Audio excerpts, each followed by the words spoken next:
വൃത്തിയുടെ കാര്യത്തിൽ ജാസ്മിൻ ഒന്നാമതാന്ന് ഞാൻ പറഞ്ഞ നിങ്ങൾ ആരെങ്കിലും വിശ്വസിക്കുമോ? ആരും വിശ്വസിക്കത്തില്ല. ജാസ്മിൻ വീണ്ടും വീണ്ടും അത് തെളിയിച്ചുകൊണ്ട് തന്നെ ഇരിക്കുകയാണ്.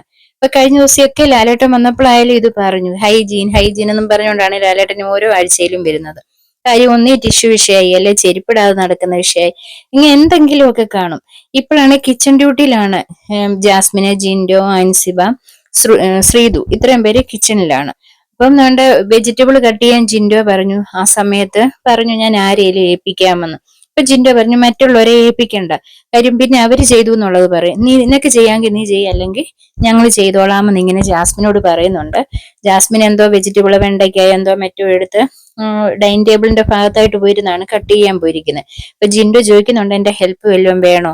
അപ്പം പറഞ്ഞു നീ ഹെൽപ്പ് ഒന്നും വേണ്ട, ഇവിടെ കിടക്കുന്ന ബാക്കി വേസ്റ്റ് അല്ല, ഞാൻ അരിഞ്ഞിട്ട് പോയി കഴിയുമ്പോൾ ഉള്ള വേസ്റ്റ് ഒക്കെ കളഞ്ഞാൽ മതിയെന്ന് ജിൻഡോ സമ്മതിച്ചു. കാര്യം ജിൻഡോ അതിനൊക്കെ സമ്മതിക്കുന്ന ആളാണ്, സാധാരണയായിട്ട് അങ്ങനെയുള്ള ക്ലീനിങ് കാര്യങ്ങളൊക്കെ ചെയ്യുന്ന ആളുമാണ്. വെണ്ടയ്ക്കൊക്കെ കട്ട് ചെയ്തിട്ട് കൊണ്ടുപോയി വെച്ചു. ഇവിടെ ക്ലീൻ ചെയ്യാൻ ജിൻഡോ വന്നപ്പോ ആ പ്രദേശം മുഴുവൻ വെതറിയിട്ടിരിക്കുകയാണ്. സാധാരണ കട്ട് ചെയ്യുവാണെങ്കിൽ ആ ഭാഗത്ത് മാത്രമല്ല വരത്തുള്ളൂ, ഇത് മനഃപൂർവ്വം ജിൻഡോയെയും കൊണ്ട് ക്ലീൻ ചെയ്യിപ്പിക്കാനും വേണ്ടി അവിടെ മുഴുവനായിട്ട് വെതറിയിട്ടേക്കുവാണ്.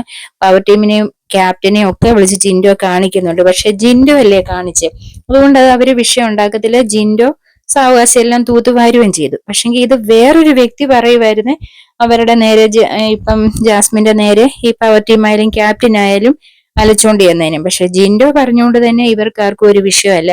ജിൻഡോ ചെയ്യട്ടെ, അതിനെന്താ, ജാസ്മിൻ കട്ട് ചെയ്തപ്പോ അവിടെ ഇട്ടിട്ട് പോയതല്ലേ, താഴെ വീണതല്ലേ എന്നുള്ള രീതിയിലാണ് അവരുടെ സംസാരം.